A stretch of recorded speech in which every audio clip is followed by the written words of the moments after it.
Latest ആയിട്ടുണ്ടെങ്കിൽ നിമിഷം ഒരു വീഡിയോ ഇട്ടിട്ടുണ്ടായിരുന്നു. അതിനകത്ത് പറഞ്ഞൊരു കാര്യം എന്ന് പറഞ്ഞാൽ ഞാൻ ചെയ്യുന്നതിനുണ്ടെങ്കിൽ എന്നെ വഴക്ക് പറയുന്നതിനോ അല്ലെങ്കിൽ എന്നെ എതിരെ ഒരുപാട് കാര്യങ്ങൾ പറയുന്നതിനൊന്നും എനിക്കൊരു കുഴപ്പമില്ല.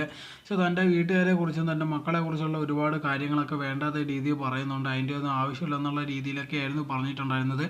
അതേസമയത്ത് ഇപ്പം നമ്മൾ നോക്കിക്കഴിഞ്ഞാൽ ഏറ്റവും കൂടുതൽ സോഷ്യൽ മീഡിയ ഭയങ്കര ചർച്ചയായിട്ട് പോയിക്കൊണ്ടിരിക്കുന്നതാണ് ദയാ സുജിത്തിൻ്റെ ഇഷ്യൂ.